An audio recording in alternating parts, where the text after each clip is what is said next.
With the Supreme Court striking down affirmative action in college admissions, this morning we have a very unique perspective.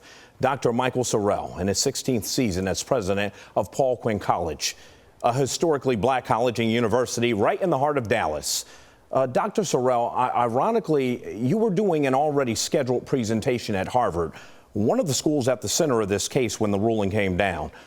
A simple question: who does this affect the most and why? Well, Keith, it's good to be here with you, even though it is a very, very disappointing circumstance that brings us here.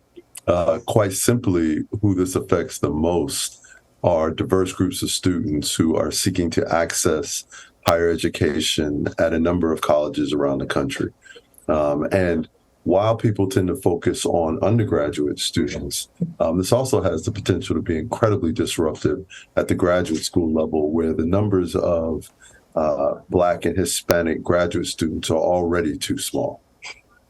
Dr. Sorrell, it needs to be pointed out, you are a fellow at Harvard. You also did some studies at Duke and the University of Pennsylvania. You've been named one of the world's 50 greatest leaders by Forbes magazine. How do you lead young minorities to believe that there are still going to be ample opportunities when it comes to trying to choose some of the bigger name schools? Well, the first thing that I would tell individuals is don't assume that attending the bigger name schools is going to prepare you for the best possible life. Where you attend college is an incredibly personal decision. It needs to be based on a number of factors, not the least of which, are you selecting institutions that are excited to have you there? All too often, we chase institutions that really are indifferent as to whether or not we're there. There are plenty of schools, Quinn being one of them, where students will be able to get an outstanding education where they won't have to worry about this type of situation.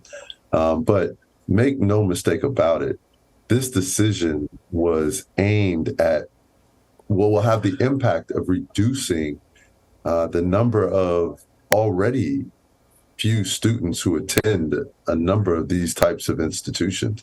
I mean, it begs the question, just how few Black and Hispanic students do people want in attendance at these schools? Obviously, you know, they want student athletes, but when it comes to scholars, I guess that's a different question.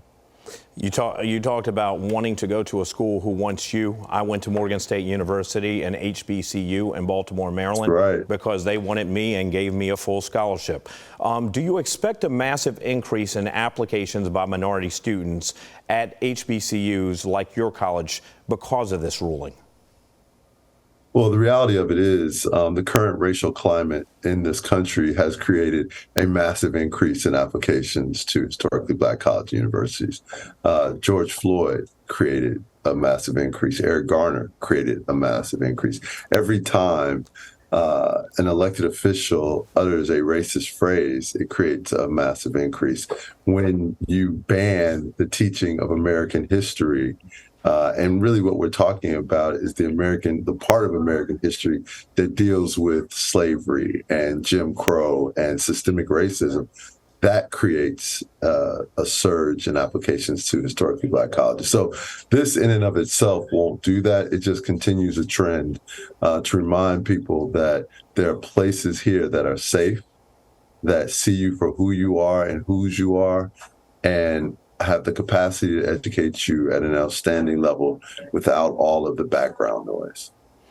Dr. Michael Sorrell, 16 years and counting, as the president of Quinn College, a proud historically Black college and university right in the heart of Dallas. Thank you for taking time to talk about what is truly a polarizing topic now, and it will be for years to come. Dr. Sorrell, safe travels coming back to DFW. Thank you, and thank you for all the hard work that you do. We appreciate having you there representing the community and the voices that need to be heard.